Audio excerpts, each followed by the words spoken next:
بسم اللہ الرحمن الرحیم۔ السلام علیکم ورحمۃ اللہ وبرکاتہ۔ عزیز طلباء و طالبات، امید ہے آپ سب خیریت سے ہوں گے۔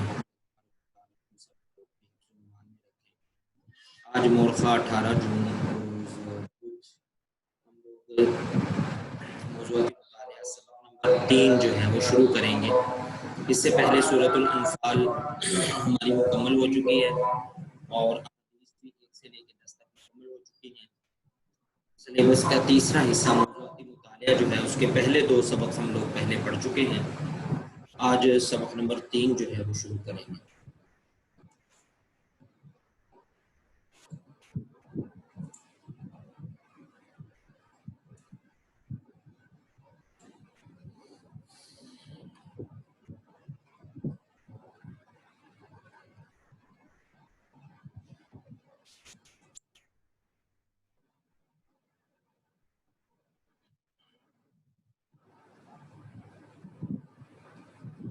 موضوعاتی مطالعہ سبق نمبر 3 جو ہے اس کا عنوان ہے علم کی فرضیت اور فضیلت۔ اس سبق میں ہمیں علم کے بارے میں بتایا جائے گا کہ علم حاصل کرنا فرض ہے اور علم کی اہمیت کیا ہے۔ جناب رسول اللہ صلی اللہ علیہ وآلہ وسلم نے اشاعت علم کے حوالے سے کیا کیا کوششیں کی، اسی طرح حصول علم کی اہمیت کیا ہے، اور آخر کے اندر علم حاصل کرنے کی فضیلت کیا ہے یہ بیان کیا جائے گا۔ سب سے پہلی بات یہ ہے کہ علم کا معنی کیا ہے، علم کسے کہتے ہیں؟ تو کہتا ہے علم کے معنی ہے جاننا اور آگاہ ہونا۔ علم کے معنی ہے جاننا اور آگاہ ہونا۔ اللہ تعالیٰ کے اپنے بندوں پر بے حد احسانات ہیں، جن میں سے ایک احسان علم ہے جو اس نے اپنے بندوں کو عطا کیا۔ اللہ تعالیٰ کے اپنے بندوں پر بے حد احسانات ہیں۔ یہ زندگی اللہ تبارک و تعالیٰ کی عطا کرتا ہے۔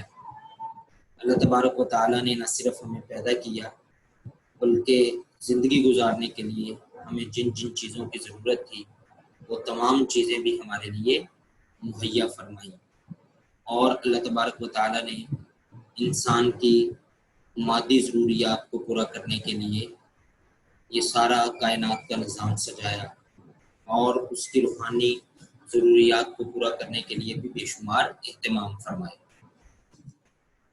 تو اللہ تعالیٰ کے انسان پر اتنے احسانات ہیں کہ خود قرآن پاک میں اللہ تعالیٰ ارشاد فرماتے ہیں کہ ان تعدوا نعمت اللہ لا تحصوها۔ اگر تم اللہ تعالیٰ کے احسانات کو گننا چاہو تو اللہ تعالیٰ کے احسانات کو شمار بھی نہیں کر سکتے۔ انہیں اللہ تعالیٰ کے احسانات میں سے ایک احسان علم ہے جو اس نے اپنے بندوں کو عطا کیا۔ رسول اللہ صلی اللہ علیہ وآلہ وسلم پر جو پہلی وحی نازل ہوئی وہ سورہ علق کی ابتدائی 5 آیات تھیں، جن میں ارشاد ہے اقرأ بسم ربک الذی خلق خلق الانسان من علق اقرأ وربک الاکرم الذی علم بالقلم علم الانسان ما لم یعلم۔ جناب رسول اللہ صلی اللہ علیہ وآلہ وسلم پر پہلی وحی نازل ہونے سے پہلے آپ کا یہ معمول تھا کہ آپ غار حرا میں تشریف لے جاتے اور کئی دن کی وہاں پہ خلوت اختیار فرمایا کرتے تھے، اور وہاں پہ اللہ تعالیٰ کی حمد و ثنا اور اللہ تعالیٰ کی تسبیح اور پاکی بیان کیا کرتے تھے اور عبادت کیا کرتے تھے۔ اسی دوران ایک دن جناب جبرائیل امین علیہ السلام تشریف لائے اور پہلی وحی نازل فرمائی، اور سورہ علق کی یہ ابتدائی پہلی 5 آیات نازل ہوئی۔ ان پہلی 5 آیات میں کیا ارشاد گرامی ہے، فرمایا اقرا۔ اقرا کا معنی ہوتا ہے پڑھیے، بسم نام لے کر، رب کا اپنے پروردگار کا، الذی خلق جس نے پیدا کیا، خلق پیدا کیا، الانسان انسان کو، من علق، من کا معنی ہوتا ہے سے، علق خون کے جمے ہوئے لوتھڑے کو کہتے ہیں، خون کی پھٹکی سے بنایا ہے۔ اقرا پڑھیے، وربک آپ کا پروردگار، الاکرم بڑا کریم ہے، الذی جس نے علم سکھایا علم بالقلم قلم کے ذریعے علم سکھایا الانسان انسان کو وہ باتیں ما لم یعلم جن کا اس کو علم نہیں تھا۔ یہ تھی پہلی وحی کی وہ 5 آیات جو نازل ہوئیں۔ ان آیات میں علم کا ذکر ہے۔ اللہ تعالیٰ نے اپنے احسانات میں سے سب سے پہلی وحی میں جو احسان ذکر فرمایا وہ احسان علم ہے، اور فرمایا کہ اقرأ بسم ربک الذی خلق خلق الانسان من علق آخر تک۔ تو ان آیات سے یہ اندازہ لگایا جا سکتا ہے کہ علم کی کیا اہمیت ہے اور علم کی کیا فضیلت ہے۔ جناب رسول اللہ صلی اللہ علیہ وآلہ وسلم کا ارشاد گرامی ہے، فرمایا طلب العلم فریضۃ علی کل مسلم۔ طلب العلم علم کی طلب فریضۃ فرض ہے علی کل ہر مسلم مسلمان پر، چاہے وہ مرد ہو یا عورت، یعنی علم کی طلب ہر مسلمان مرد اور عورت پر فرض ہے۔ اس لیے مسلمان پر لازم ہے کہ وہ طلب علم میں کوتاہی نہ کرے۔ تو اس حدیث مبارکہ سے پتہ چلا کہ ہر مسلمان مرد اور عورت کو اتنا کا علم حاصل کرنا ضروری ہے جس سے وہ اپنی زندگی اللہ اور اس کے رسول صلی اللہ علیہ وآلہ وسلم کے فرمان کے مطابق گزار سکے۔ دوسری بات یہ ہے کہ انسان زمین پر اللہ تعالیٰ کا خلیفہ اور نائب ہے، اور اسے علم ہی کی وجہ سے باقی مخلوقات پر یہ فضیلت حاصل ہے۔ علم ہی کی وجہ سے فرشتوں کو حضرت آدم علیہ السلام کو سجدہ کرنے کا حکم دیا گیا۔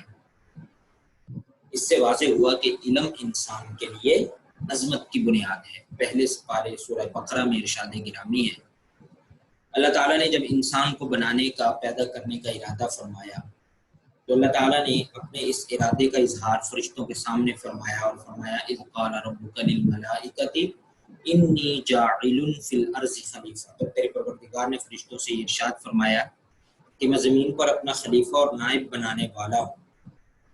تو فرشتوں نے عرض کی کہ یا اللہ اتجعل فیہا من یفسد فیہا ویسفک الدماء، تو زمین پر ایک ایسی مخلوق پیدا کرنے والا ہے جو زمین پر جا کر فساد مچائے گی اور زمین پر خون بہائے گی۔ تو اللہ تعالیٰ نے فرمایا کہ انی اعلم ما لا تعلمون، جو میں جانتا ہوں وہ تم نہیں جانتے۔ دراصل روایات میں آتا ہے کہ اللہ تعالیٰ نے انسان کو پیدا کرنے سے پہلے جنات کو پیدا فرمایا تھا، اور جنات جو ہیں وہ زمین پر خون بہاتے تھے، لڑائی جھگڑے کرتے تھے، فساد مچاتے تھے۔ تو ان کو دیکھتے ہوئے فرشتوں نے کہا کہ پہلے بھی ایک مخلوق پیدا کی ہے جو کہ زمین پر فساد مچاتی ہے، تو انسان بھی جا کر یہی کام کرے گا۔ تو اللہ تعالیٰ نے فرمایا کہ انی اعلم ما لا تعلم، جو میں جانتا ہوں وہ تم نہیں جانتے۔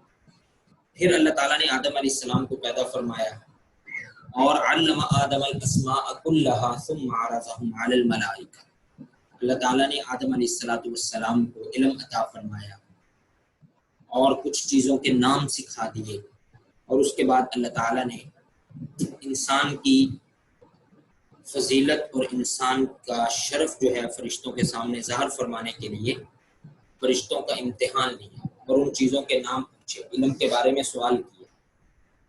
چونکہ ملائکہ کو فرشتوں کو علم نہیں دیا گیا تھا ان چیزوں کا، تو وہ جواب نہیں دے سکے۔ پھر اللہ تعالیٰ نے آدم علیہ السلام سے پوچھا تو انہوں نے فوراً ہی جواب دے دیا، کیونکہ اللہ تعالیٰ نے انہیں علم کی دولت سے نوازا تھا۔ تو اللہ تعالیٰ نے فرشتوں کو حکم دیا کہ اب تم آدم علیہ السلام کو سجدہ کرو۔ یہاں پہ سجدے سے مراد سجدہ عبادت نہیں ہے بلکہ سجدہ تعظیمی ہے، یعنی فرشتوں کے سامنے آدم علیہ السلام کی عظمت کو ظاہر کرنے کے لیے، ان کی فضیلت کو ظاہر کرنے کے لیے اور ان کے شرف کو بیان کرنے کے لیے اللہ تعالیٰ نے ایسا کروایا۔ تو بہرحال اس سے واضح ہوا کہ علم جو ہے یہ انسان کے لیے عظمت کی بنیاد ہے، اور اللہ تعالیٰ نے انسان کو جو باقی مخلوقات پر فضیلت عطا فرمائی ہے کہ اسے اشرف المخلوقات بنایا ہے۔ تو وہ بھی صرف اور صرف علم ہی کی وجہ سے بنایا ہے کہ اللہ تعالیٰ نے انسان کو باقی مخلوقات پر یہ جو فضیلت عطا فرمائی ہے، جو شرف عطا فرمایا ہے، وہ علم کی وجہ سے عطا فرمایا ہے۔ اور علم کتنی بڑی چیز ہے اور علم کی کیا اہمیت ہے، جناب رسول اللہ صلی اللہ علیہ وآلہ وسلم کا ارشاد گرامی ہے، انما بعثت معلما، میں معلم بنا کر بھیجا گیا ہوں۔ یعنی آپ صلی اللہ علیہ وآلہ وسلم یہ بھی فرما سکتے تھے انما بعثت نبیا، انما بعثت رسولا، میں رسول بنا کر بھیجا گیا ہوں، میں نبی بنا کر بھیجا گیا ہوں، جبکہ آپ رسول نبی تھے، لیکن آپ نے اپنی نسبت علم کی طرف فرمایا انما بعثت معلما، میں سکھانے والا معلم بنا کر بھیجا گیا۔ تو اس سے بھی علم کی اہمیت کا اندازہ لگایا جا سکتا ہے کہ جناب رسول اللہ صلی اللہ علیہ وآلہ وسلم نے اپنی نسبت جو ہے وہ علم کی طرف فرمائی۔ آپ صلی اللہ علیہ وسلم اکثر اپنے علم میں اضافے کے لیے یہ دعا فرمایا کرتے تھے، رب زدنی علما، میرے رب میرے علم میں اضافہ فرما۔ اس وقت دنیا کے اندر جتنے بھی علوم موجود ہیں، جتنا بھی علم موجود ہے، وہ سارا کا سارا جناب رسول اللہ صلی اللہ علیہ وآلہ وسلم کے ذریعے سے یہ امت کو یا انسان کو ملا ہے۔ لیکن اس کے باوجود جناب رسول اللہ صلی اللہ علیہ وآلہ وسلم ہمیشہ اللہ تعالیٰ سے یہ دعا فرمایا کرتے تھے، اللہ میرے علم میں اور بھی اضافہ فرما۔ تو جب جناب رسول اللہ صلی اللہ علیہ وآلہ وسلم یہ دعا مانگ سکتے ہیں تو مجھے اور آپ کو تو زیادہ اس بات کی ضرورت ہے کہ ہم اس دعا کو اپنا معمول بنائیں اور اللہ تعالیٰ سے دعا کیا کریں کہ رب زدنی علما، اے اللہ ہمارے علم میں اضافہ فرما۔ علم کی اشاعت کے سلسلے میں جناب نبی پاک صلی اللہ علیہ وآلہ وسلم کی کوششوں کا اس بات سے اندازہ لگایا جا سکتا ہے کہ غزوہ بدر کے بعد جو کافر قیدی آزاد ہونے کے لیے فدیہ نہ دے سکے، ان سے آپ صلی اللہ علیہ وسلم نے فرمایا کہ وہ 10 مسلمان بچوں کو لکھنا پڑھنا سکھا دیں تو انہیں آزاد کر دیا جائے گا۔ آپ حضرات نے سورہ انفال پڑھی ہے، سورہ انفال میں آپ نے یہ بھی پڑھا کہ جب اللہ تعالیٰ نے مسلمانوں کو غزوہ بدر میں شاندار فتح عطا فرمائی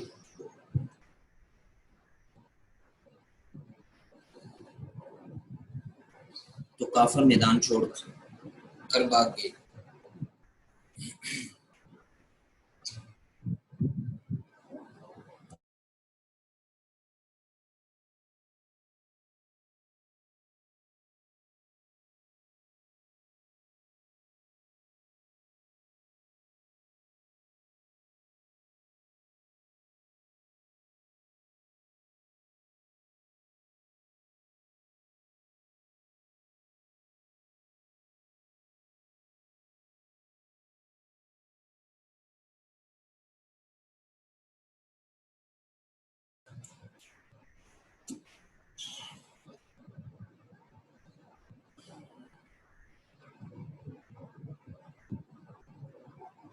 غرض یہ کر رہا تھا کہ اللہ تعالیٰ نے جب مسلمانوں کو غزوہ بدر میں شاندار فتح عطا فرمائی، کافر میدان چھوڑ کے بھاگے، 70 کے قریب بڑے بڑے کافر سردار جو تھے وہ مارے گئے اور 70 کے قریب ان میں سے قیدی کر لیے گئے، قیدی بنا لیے گئے۔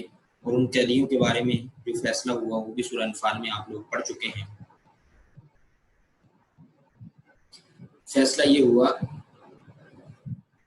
کہ یہ کافر قیدی جو ہیں وہ ایک فدیہ مقرر کیا گیا، ایک جرمانہ مقرر کیا گیا کہ وہ یہ جرمانہ ادا کریں اور اس کے بعد وہ بھی آزاد ہیں۔ تو اس وقت کچھ کافر قیدی ایسے بھی تھے جو پڑھے لکھے تھے، پڑھنا لکھنا جانتے تھے، لیکن وہ غریب تھے، آزاد ہونے کے لیے فدیہ نہیں ادا کر سکتے۔ تو جناب رسول اللہ صلی اللہ علیہ وآلہ وسلم نے ان کے بارے میں یہ فیصلہ فرمایا کہ وہ ہمارے 10 مسلمان بچوں کو لکھنا پڑھنا سکھا دیں تو انہیں آزاد کر دیا جائے گا۔ تو یہ مثال دینے کا مقصد یہ ہے کہ دیکھیں یہاں پہ جناب رسول اللہ صلی اللہ علیہ وآلہ وسلم نے دنیا کے مال دولت پر علم کو فضیلت عطا فرمائی۔ اسی طرح سے آپ صلی اللہ علیہ وآلہ وسلم نے خواتین کو بھی علم حاصل کرنے کی تاکید فرمائی۔ آپ صلی اللہ علیہ وسلم کا فرمان ہے کہ طلب علم ہر مسلمان پر فرض ہے، خواہ وہ مرد ہو یا عورت، ابھی آپ نے پڑھا اوپر۔ اسی طرح آپ صلی اللہ علیہ وسلم نے یہ بھی فرمایا کہ علم و حکمت مومن کی متاع گم گشتہ ہے۔ متاع کہتے ہیں سامان کو، کسی قیمتی چیز کو، گم گشتہ گمشدہ، یعنی جب کسی کی کوئی قیمتی چیز اگر گم ہو جائے تو وہ اسے تلاش کرتا ہے، اور فرمایا کہ جب وہ اسے تلاش کرتا ہے پھر اسے وہ اپنی چیز جہاں سے بھی ملتی ہے وہ فوراً اسے حاصل کر لیتا ہے، کیونکہ وہی اس کا سب سے زیادہ حقدار ہوتا ہے۔ تو علم و حکمت بھی یہ مومن کی متاع گم گشتہ ہے، جہاں سے اسے میسر ہو اسے حاصل کرے، اور حاصل کرنے کے لیے ہر قسم کی کوشش کرے، کیونکہ مومن ہی علم کا سب سے زیادہ حقدار ہے۔ مومن علم کا سب سے زیادہ حقدار کس طرح ہے؟ مومن علم کا سب سے زیادہ حقدار اس طرح ہے کہ علم کا منبع اور علم کی بنیاد اللہ تبارک و تعالیٰ خود ہے، اور اللہ تعالیٰ نے اپنا علم جناب رسول اللہ صلی اللہ علیہ وسلم کو عطا فرمایا، اور جناب رسول اللہ صلی اللہ علیہ وآلہ وسلم کے ذریعے سے یہ علم جو ہے پھر وہ امت تک یا انسانیت تک پہنچا ہے۔ اس لیے مسلمان جو اللہ اور اس کے رسول کو صحیح معنوں میں ماننے والے ہیں تو وہی اس کے سب سے زیادہ حقدار ہیں۔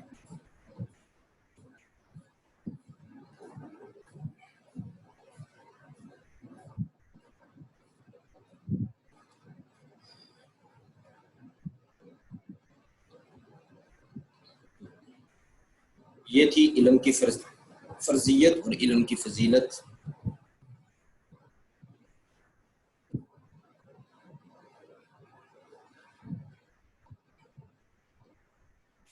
کہ علم حاصل کرنا ہر مسلمان پر فرض ہے، اور علم کی فرضیت کا اہمیت کا اندازہ اس بات سے بھی لگایا جا سکتا ہے کہ اللہ تبارک و تعالیٰ نے سب سے پہلی وحی میں بھی علم کا ذکر فرمایا، اور پھر اللہ تعالیٰ نے انسان کو باقی مخلوقات پر جو فضیلت عطا فرمائی وہ بھی علم کی وجہ سے عطا فرمائی۔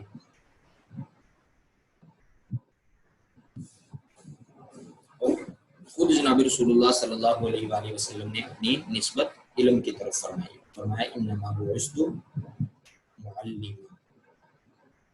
آپ صلی اللہ علیہ وسلم اپنے علم میں اضافے کے لیے دعا فرمایا کرتے تھے، ربی زدنی علما، میرے رب میرے علم میں اضافہ فرما۔ بس آج ہم یہاں تک پڑھیں گے، باقی انشاءاللہ کل کو پڑھیں گے، اس کو آپ اچھے طریقے سے یاد کریں۔ دعا ہے کہ اللہ تبارک و تعالیٰ ہمیں قرآن پاک کی صحیح سمجھ اور عمل کی توفیق عطا فرمائے۔